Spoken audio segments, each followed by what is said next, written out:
All right, we are live and welcome back to Volume 7, guys. Can you believe that? Volume 7 of the Future of Education Roundtable. Good on us for 7 episodes so far. That's kind of cool. Today, our guests are Candy Barone and Alan Watts. And welcome to the show, you two. Thank you. That's where you would speak up. Alan, you might say something like, "Thank you for having me on." That might be one of the many things you could say in response to that. Okay, here we go. I just need to quickly do a little bit of setting. Debbie, can you get everybody sort of rolling while I set some things up? Absolutely. We'll just do quick introductions. Hi, everyone. Debbie Elder with Shady Oak Primary School and We School. And Jackie? Jackie Gold, We School and JG Educate. All right. Candy Barone. Candy Barone with You Empowered Strong. Thank you. And Alan, please introduce yourself for our guests and our audience.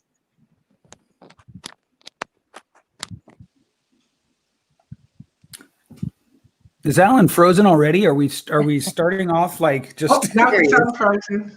There he goes. So Alan, please introduce yourself. I'm Alan, the love engineer based in the middle of, right in the centre of England. I'm a relationship coach, and I've just released a book called Running Wild, Running Free, which is about my journey through life and 1 or 2 struggles with mental health and all sorts of things. Thank you. And let's start by welcoming our most steadfast fan, Thomas Brennan, to the program. Hi, Tom. Thank you, as always, for joining us. Let's get into it. Oh, sorry. Hold on a second. Let's get into it, guys. Do we need at this point to relitigate the shortcomings of public education? Does anyone have anything to say about that? I'm not sure we need to do it, but let's do it anyway. For those of you that don't know, Jackie Gold is my spirit animal. That having been said, let's let Candy take the floor for a moment. I'm interested in your opinions of if you agree that public education is, in fact, I would say, failing generations wholesale. That I would really go that far. If you agree, where do you see maybe the 1 or 2 biggest kind of ways that it does this? And if you don't agree, challenge me. Yeah, Manny, I'm going to say I wholeheartedly agree. I know Debbie and I have had some offline conversations about this. I think our education system is actually broken, and I think we are not creating a model that allows people to really powerfully succeed and create any kind of longevity in what they're doing once they leave. And the biggest reason is, I think, 1, we don't teach real life skills. We don't teach emotional intelligence, and we don't teach life skills. So what we do is we create people who look like everybody else, and they're conditioned to be put in a box, to be a certain robot, if you want to call it that. I mean, I'm an engineer by background, and I'm very clear. Most of my education didn't come from going to engineering school, getting my MBA, any of that. It came from where I chose to invest in my education outside of the school model. I don't think there's an open dialogue around bringing differences to the table. I don't think we get into discussions that are meaningful. We memorize dates, we memorize equations, we do everything based on this very structured, simplistic, non-thinking, very linear way to approach life when life is not linear. So we've then created people who don't know how to actually thrive, who don't know how to contribute, who don't know how to lead, because we're not teaching leadership in school. And so I could go on for hours about how I don't think, I heard a quote once that said the only thing that's changed in education is that they've changed the blackboard to a whiteboard, because nothing has been updated to match. When you talk about tech, I mean, my whole 20 years in corporate was in tech environments. We are not training people to be readily available to adapt to what's changing in our environments, in our worlds, and they're not given the tools to do that. So they can't lead, they can't adapt, they can't grow. Right. Everything's broken, in my opinion. Well, there's a lot to unpack there. It will be no surprise to anyone that I agree with you. Pretty much part and parcel of what you said. Let's see if we can get Alan back on while we're talking here. Okay, there is Alan Watts again, back in the mix. Alan, back on top again, man. Right on. Try to stay with us, okay? Joys of modern technology. Yeah, right. So obviously what we need are more skilled people in the world of technology so that Alan can stay on interviews. One of the things you said, though, Candy, was that we're not taught to think. I have a suspicion about this. First of all, it'd be very difficult to make an argument against that. Right? There's very little that would ever support. Oh no, we are. Unless you call studying to the test thinking, right? Rote memorization and that kind of thing. But I suspect that we hear it so much, it's lost its meaning. Do you know what I mean by that? Yeah. Like you say that now, one of us says that now, someone says that now, and doesn't have the shock and awe impact it should have. Mm-hmm. Do you know what yeah. Okay. Yep. So you're tracking that. How do we, well, let's just talk about how do we start to train for thinking? And Alan, I'm going to get your 2 cents on this. How do we start to move away from that? We're not really being taught to think. And how do we start to teach people how to think? Oh, no. Okay, Debbie, how about you? I think Alan is just going to be a proxy today. Okay. Well, Manny, I know from my background in education that training children to think means you have to give them the opportunities and you have to be willing to hand the classroom over. And that sounds very chaotic, but it's not, and allow them to participate. Because if the teacher continues to send out the information, it's very easy to sit back and not engage and not be involved. And that doesn't allow them to think. They're being told what to think, and I have a big problem with that. At my school, we allow our children to have a voice, to discuss, to involve themselves in sporadic circles so that they have to think things through and then be able to defend it and whatever they believe to be true, to be able to give background information and back it up. And I think all of that really leads to decisive and critical thinking and being able to look at a problem and reverse engineer it, figure out what had happened. You can't solve a problem with the same thinking that got you into the problem, right? And so they have to be able to have various sources to pull from. They're also taught, which is interesting, is how to use resources and people being some of those resources. They're very familiar with the term like set up your success team, who's on your team, and then how do you access them when you need them, and how do you provide the same for them when they need you. And so being very aware of what you in fact bring to the table. And I think those really allow us to get them in the mindset of thinking and asking questions. You know, we really encourage our students to ask questions, and we get feedback when we have guest speakers in that say, wow, your kids have a lot of really good questions. To me, that tells me that's validating that they're thinking. So my choice of words notwithstanding, I think that thinking is it's a misunderstood concept. Here's what I mean. It's something that happens on the way to other things. In other words, you put an A-B choice in front of someone, a child especially, and thinking occurs. Right? You put a need to come together as a group and arrive at a consensus or solve a problem or agree on a thing, thinking occurs.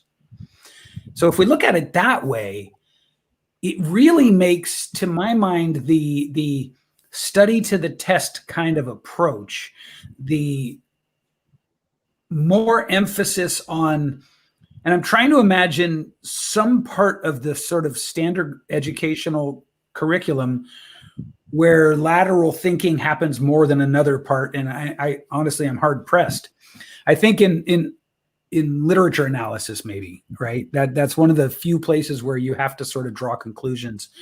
But it really makes the studying to the test, the Common Core math stuff, all of the stuff feel a little diabolical almost. It almost feels like, well, let's put it this way. When you take what I've just said and you superimpose it or sit it next to the idea that originally malleable factory workers was the outcome. Was the outcome of public education. That was the stated goal, was we need people who will show up early, work till late, do what they're told, so it feels a little diabolical. It feels a little bit like it's institutionalized cerebral manipulation. So Jackie, I want to get to this. I want to get to what the title of this episode is. So I'm just going to lurch over that way.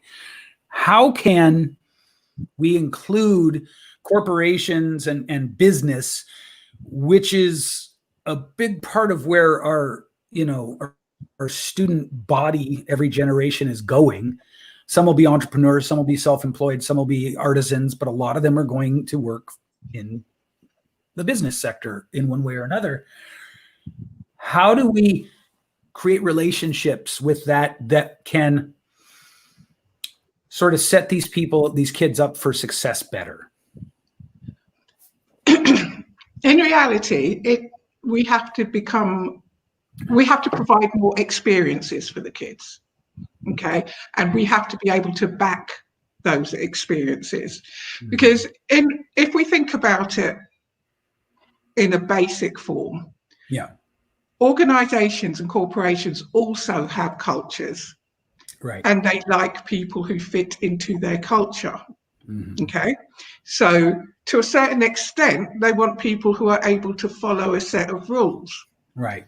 But I think moving forward into the future, that will change, and they will want people who are able to challenge the rules and present better ways of doing things, more efficient ways of doing things. Right. And the coronavirus situation that we're in has presented that, because suddenly every organization in the world has to find different ways of doing things pretty much overnight. Yeah. They would recognize too that if they just want people who are coming in and saying, this is the way we do it, now do it, they're not going to keep the cream of the crop, are they? Right. Yeah. Go ahead. Sorry. No, I was going to say, schools, funnily enough, I had a student today that said to me he feels trapped in the classroom much of the time because he's very smart. And he said, if I get to the end of the questions, why do I always get in trouble for asking questions? And if I don't ask questions, then I get in trouble for being passive and not asking questions. But it's like, if I ask a certain type of question, which we've been taught the answer to, then I'm okay. If I try and answer it with my view, I'm in trouble. So what do I do? I think this really illustrates an important idea that about what happens when something that may have started off meaningful, useful, good, whatever, becomes institutionalized, right? Becomes an institution. And we talk about this a lot on this program. The problem with bureaucracies and institutions is that by their very nature, they're not able to keep sight of their original goals. And this is a huge, huge piece.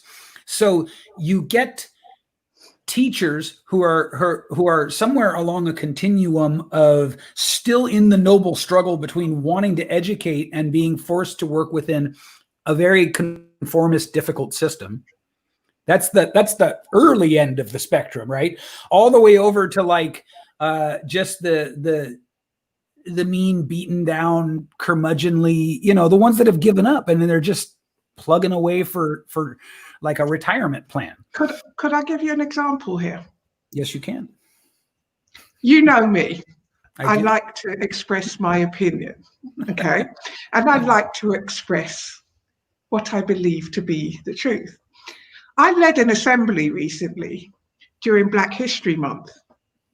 And in that assembly, I included examples of my family having migrated from Jamaica and the experience they had when they came here, and why it's to be celebrated that these people came and contributed to the UK.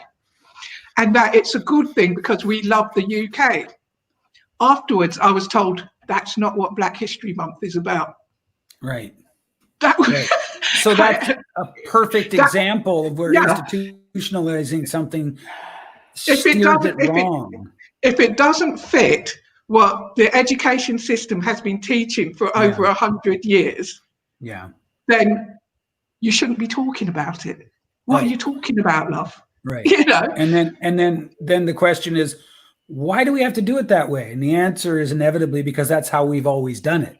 Yeah. And you can imagine my response. I just said, okay, then I'll just go sit down. So, Candy, how can you envision a way to create mutually beneficial collaborations and partnerships? Let's go with tech, because again, it's so front and center. And I happen to know for a fact that I can speak to Google, Microsoft, a plucky little startup that my wife works for called the Envision app. I say plucky startup, they have 700 employees and they're valued over $1 billion. But Microsoft, Google, Envision app, who else? I'm drawing a blank on a couple of the others that I have verification, struggle to find people to fill the roles, that the work they need done. Tesla, of course, Tesla and SpaceX.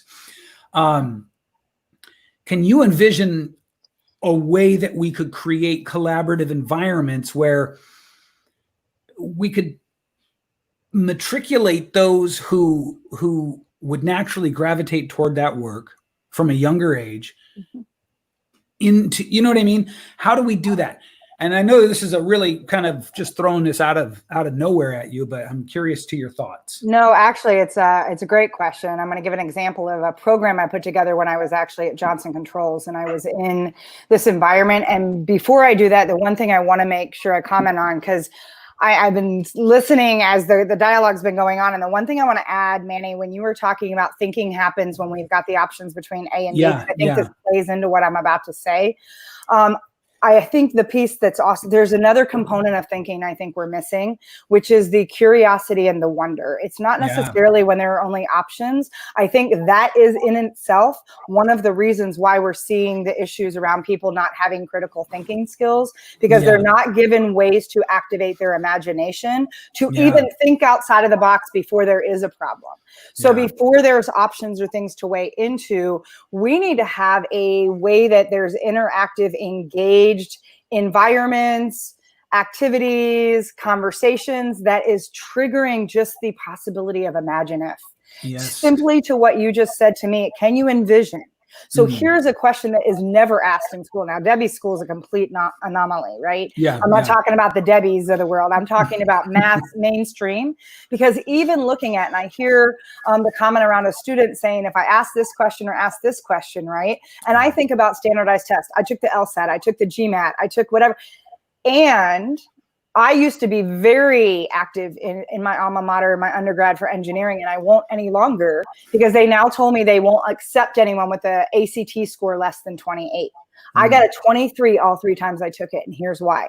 I was too smart to just regurgitate information and pick an A, B, C, D, E, because every one of those answers could have been correct based on a context, based on an experience, Right. based on a way. Yeah. We don't teach that kind of thinking, which Right. says, can you justify or explain? So that being said, when you talk about tech companies and you talk Yeah. about where we're at with school, one of the things I was asked when I was at Johnson Controls was, how do we bring more diversity and more women into engineering? And my response was, stop looking at the existing workforce. They're not there. We haven't groomed them. We haven't taught them, shown them what's possible. We need to get into the junior high and high schools and Yeah. start to engage in programs that give Yes. these kids a way to activate a whole new set of what's possible. And so for me, I created what I had called the AAA program. It was Aspire, Adapt, Achieve. And what it was that it was a series of two things. One, it was me working with them once a week after school. It was almost a big sister, big brother program, but it was more of a, how do I teach soft skills, even for a kid who's bussed in from an inner city, to say, how would you shake someone's hand? How do you show up so that they don't, like, you already have authority in the room? How do you have a conversation around this? How do you hold yourself in a business meeting? So to show what some of the environment looked like and how could they show up as themselves inside of it. Then what they got to do was job shadow at 9th grade in the summer to look at tech opportunities, engineering opportunities. They worked with people in the field to start to go, wow, I didn't even know that was a job that was possible. Right. Because for a lot of the kids that have the talent, they don't have the luxury. They don't have because inner city schools are strapped for cash. They're lucky to keep their doors open. They're sure not providing experiences that show what's available as career paths. We're just trying to get these kids through the system as fast as possible. So if it's not a school that has that kind of what I want to call it, that the funding, excessive funding, they're missing opportunities to be able to engage in what's even available to them. So when you create programs, and so these kids had to give a report back to the school board and their teachers, and 4 years, we started them at freshman year. And then for those that were interested, they got the opportunity to take intern positions while they were going to school to then learn the skills, because school teaches theory at the best. It's not teaching practical applications that's going to be meaningful in tech. It's teaching engineering is the theory. It's not the applied technical skills required to actually dismantle something and put it back together. Right. And so when you create those programs where they can get a firsthand real life experience, then you start to create a way for them to be thinking and to explore possibilities. And the other side of that is you need to allow them space to fail. Corporate is the worst for not allowing vulnerability, not allowing failing. And the problem is if you don't allow those environments and encourage that and reward failure, you will never have people equipped to step up at the levels that we need them for tech and any of the other engineering and whatnot, because to the point, they're going to stay in the box of doing the same thing over and over again and playing by the rules. Yeah, well said. Debbie, do you see a change happening with what Candy was talking about how corporate doesn't allow vulnerability? My thinking is that the new cool, right, the new sort of hip in tech especially, is fail forward, fail faster. I agree that I don't think it exists in a meaningful way in larger companies or certain older companies. But do you see that? Do you see that sort of iterate and fail and rapid prototyping, which is a fancy way of saying fail, kind of coming to the surface more with I guess smaller companies, more up and coming companies? Yeah, and I think what we're seeing, and when you listen to people that are speaking on this, like Simon Sinek, who talks about these exact things and has a voice that people listen to in corporate America, we can't keep up and progress if there's only one person doing the thinking and it's coming down from the top.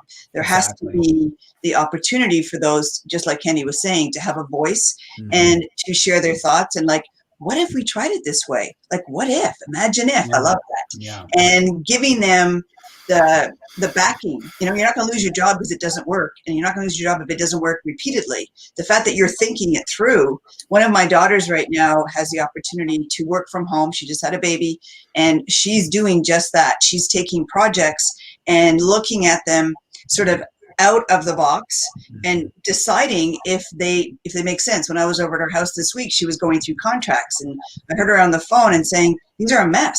There's no consistency. You know, we need to really look at this differently than we've been looking at it to this point. And I was like, yes, that's so good, you know, coming out of this 29-year-old's mouth.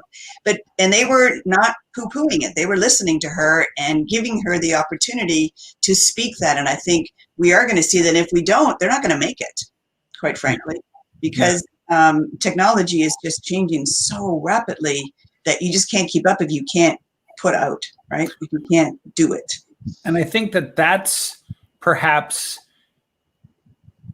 the biggest issue on the table when it comes to education, and when it comes, and it's interesting because in exploring these ideas with you guys and with our guests, and in really kind of drilling down into what could make We School successful, I'm realizing that education is synonymous, like not education in the abstract, obviously, but the process of educating is synonymous with society and with what humanity looks like at its sort of most, at its fullest expression. We're not talking about giving a kid a good education. We're talking about maybe the most practical, realistic way of actually changing the world that there is out there. And before I ask the question, I just think it's so fascinating that best I'm seeing in my research is incremental iteration based on a model that everyone agrees isn't working. What the actual hell? I mean, this tells me that we don't have enough deep thinking in this arena. We've got some, and so that kind of is where the segue comes in. We've got people thinking really radically in business and entrepreneurship, and that's to the good. Mm-hmm. And there's a link missing in the chain, right? Which is the link that connects entrepreneurship and business to education up to 12, or at least up to college. So what I want to know is, how do we start to specifically create these collaborative relationships with the Googles, the Teslas, the Amazons, the building trades, law, these important places? How do we start to create those relationships so that in the 9th grade or the 10th grade, the kid can say, I'm showing a natural aptitude for XYZ, and we can offer them a path that leads directly into opportunities with whatever that is that they're showing inclination toward. Jackie, you're up. Right. I think personally that the whole way in which society approaches education is important in this, because if you don't make something important, then kids won't make it important and they won't approach it in the correct way. Now, not many kids, having spent time in the classroom, actually understand why they're there in the first place. And this is perpetuated by things like, if you remember last week, and remember, I'm very apolitical, okay? But last week, Boris, our boss, said, I'm going to announce a huge, massive impact program for everybody to catch up. Right. What on earth does that mean? Yeah. No one knows. What's a massive impact catch up? Any teacher, any educator would say, what are you talking about, mate? Right. Now, today, or was it yesterday, he expanded a little and said, I'm making a £1 billion program available to schools to catch kids up in the playground when they're running away. You know? And head teachers should come and they should start planning about how they're going to deliver this.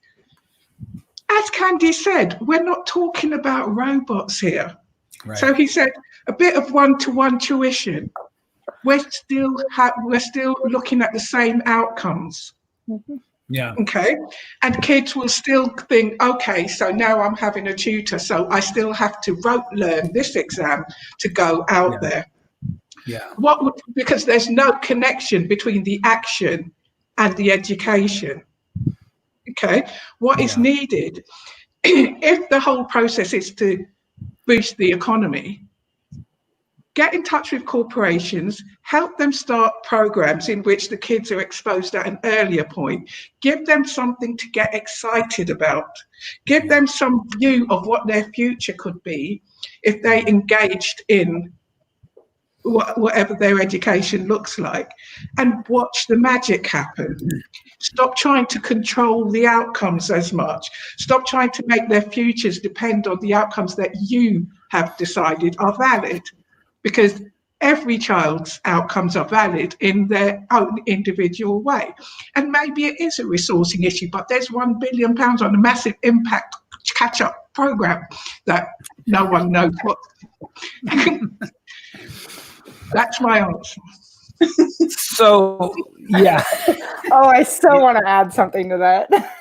go right ahead. Let me just say first that it sounds like your answer was a cleverly concealed question. Candy, what do you got?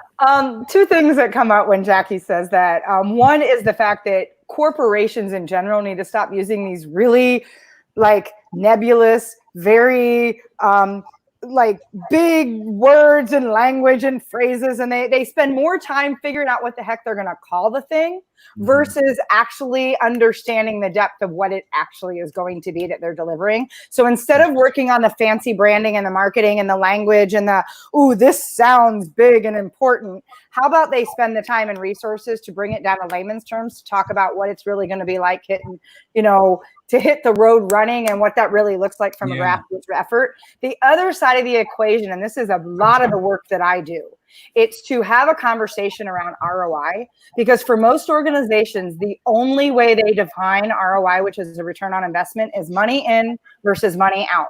What they don't realize is that a true ROI is a function of time, money, energy, resources, people, culture, and lifestyle you're creating. So when you can start to get in front of executives to say, let's talk about the bigger ROI, which is all going to impact the bottom line. It's not just a money in, instant gratification, money back, what goes out comes back in, and then we want a surplus. It's, are you looking at all of these parameters, which ultimately are going to be impactful on how you grow your bottom line? And it's amazing when you start to have those conversations with the right executives, who most organizations talk ROI and they don't even know what that means. They don't know what the ROI looks like in their organization, and they're not held accountable to it. So when you open up a new conversation to exactly what Jackie's just talking about, if you open up a bigger conversation about ROI, get clear on a definition, stop worrying about all the language around it, and get into the meat, and then create a system for accountability, now you've got an opportunity to create the vision that you're talking about, which is then bringing in the right resources and people to have the conversation, which is both sides, education and corporate, at the same time, talking about how they are rebuilding both those systems to then actually be creating thought leaders, and those who can do critical thinking, and those who can play at a bigger level.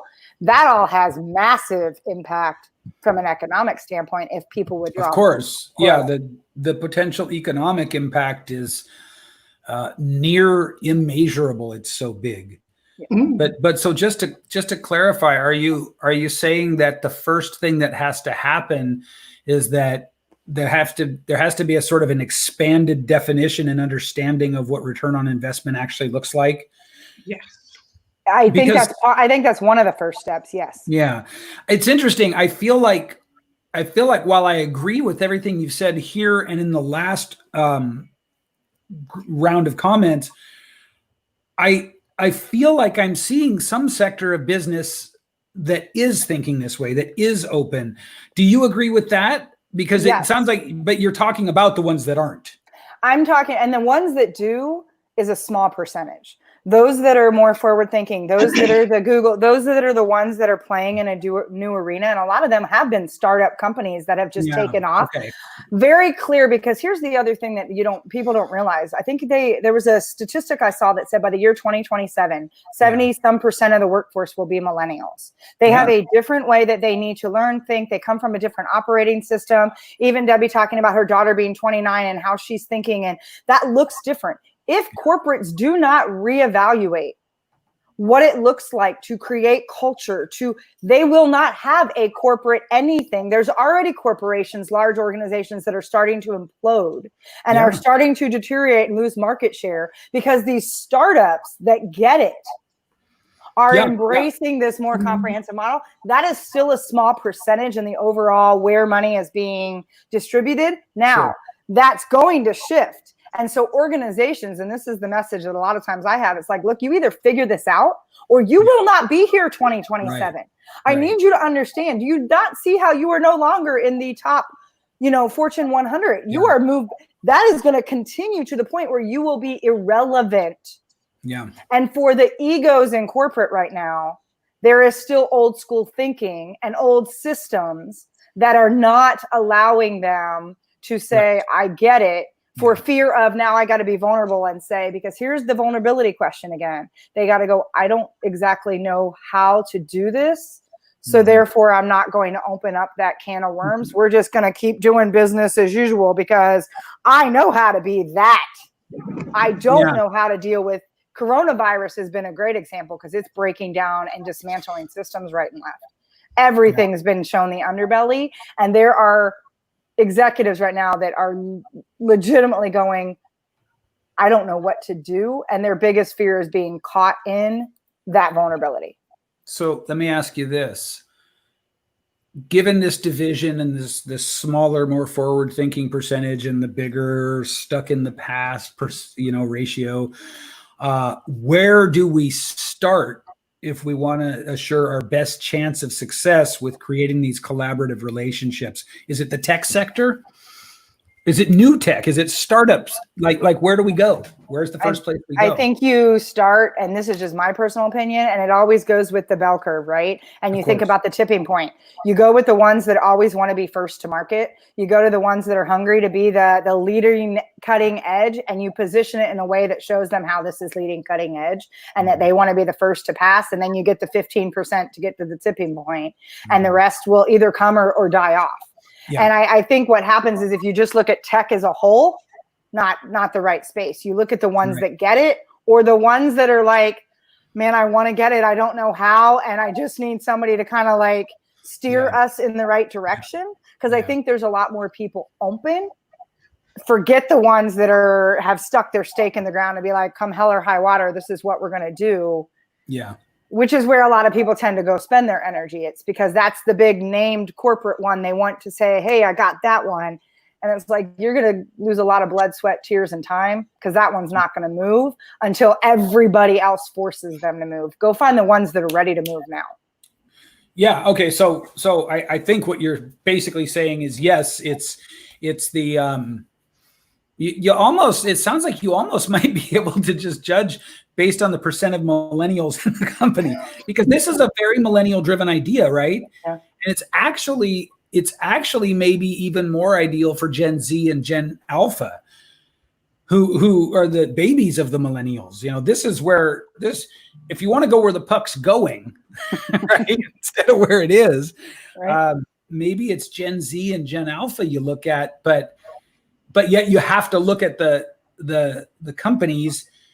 Like, so I guess what I'm saying is it sounds like, hungry, nimble startups that sounds like maybe the best place. Debbie, Yes, I have something to add before you ask me a question. I think we need to be aware of infinite companies. So a mindset of going in for the long haul, not worrying about meeting numbers this quarter, yeah, as opposed to a finite mindset in a corporation. I'm not interested in working or exposing my students, quite frankly, to that finite mentality, which is, I think, what Candy's talking about.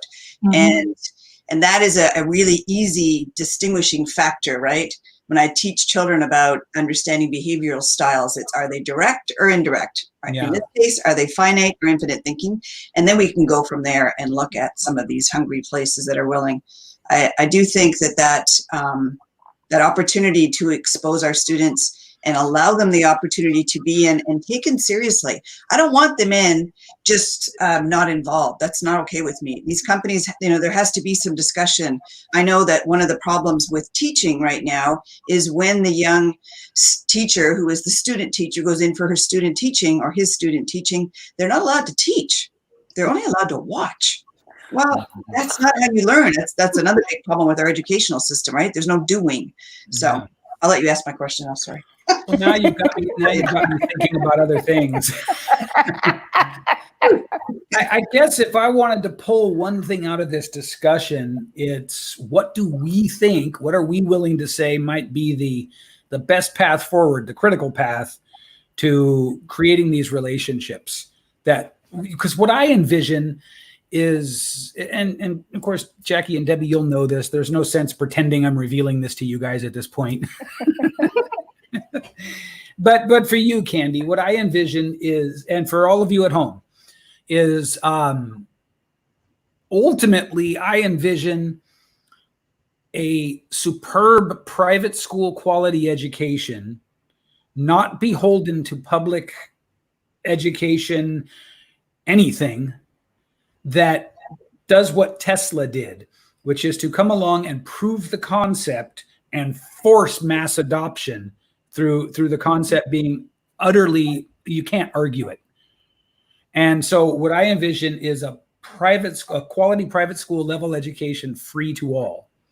Now, if it's going to be free to all, money's going to have to come from somewhere. Mm-hmm.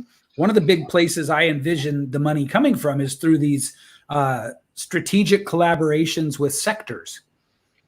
If I can tell you, if you're the whatever of tech company, whatever, and you're struggling to find people that can do the work, and I can come to you and say, I have a system that will allow you to naturally cultivate skill starting at about the 9th or 10th grade, so that when they finish high school, if they want to, they can just come work straight for you, which not only are they more prepared to do the work you need because you and I are collaborating, but you get 5 to 7 more years of value out of that employee. And that's why I say that the true measure in ROI can't be measured because, well, we know that AT&T has their own university for bringing people up to speed. We know that Accenture, a huge tech services company, has their own university for bringing people up to speed. Google has, they're probably a bad example because they're moving toward bureaucracy if they're not already there, but they have all kinds of internal training schools and systems set up because they can't hire people off the street to do the work. A lot of the work they need done, there are literally only hundreds to thousands of people in the world that can do it. And so it seems to me that one of the big ways to actually fund such a huge scope, a project of such a huge scope, is through promising and delivering, these younger, fresher, brighter thinking, workers to these places that are starving for them. Manny, that Northwood University was started by the Ford Motor Company up in Michigan because they could not find people to come in and manage their plants. Right. So they're like, well, this is ridiculous. We're just going to, and they ended up expanding. They had one in Cedar Hill outside of Dallas and one in Orlando. And that's where my daughters went to school. It was hands-on, practical learning that they stepped out well, when they walked across the stage, they already had jobs, which is unheard of, Yeah. and have been in those careers and have like just flown to the top of their careers as a result, because it wasn't all book study, right? They had an understanding, but they actually got to do. And I think that's the mantra to this. It's there has to be hands on it. We've lost this whole apprentice idea. Which Couldn't agree more. such a shame. How Well, look at our trade schools. There's no one. I mean, our trade schools we have nobody in there. There's nobody there doing the skilled work that's required for some of these things, and we're not up leveling what needs to be taught there. They're struggling because we haven't created an application based, integration based. I mean, even in corporate, they do the rah on Thursday, Friday, get everybody fired up. And my question always is, great, what are you going to do on Monday? Yeah. Is there any way to integrate this learning? You just got everybody wide open, vulnerable, and now they're going to freak out because they're like, I just said this in front of my boss. There's no system to integrate in school or in corporate right now for the training that they're doing, the learning that they're being given. So there's a huge opportunity here. Absolutely. Huge opportunity. We're getting close to time here. So I guess water, I promise you. If I was to ask the question one more time, I would say, what do these programs look like? How do we do it? That's what I'm really curious to get your guys' feedback on. How do we create these programs? Okay, what corporation worth its weight in gold and that doesn't want to be a part of this? What corporation that has an infinite growth pattern, that's looking to be around, to be a legacy, isn't wanting to participate both with resources, right? Have some like skin in the game, and wanting to. I envision many that the corporations kind of fighting for these kids, right? No, I want this one. And you talk about that when younger students are seeing the older ones in that position, everything in school becomes relevant. And that's what's missing right now. Nothing is relevant. Unless you get so lucky as to hit a teacher that can make it so. But as for the most part, there is no connection, as Candy and Jackie said, between what's being taught in school and the real world. So they're kind of like, why bother? That whole sort of attitude towards school is rampant. It's not even just in North America. It's in England. It's across the world. Shame on us. Shame on us. It's no kidding. This. So it might be then as easy as just sort of telling the right story, right?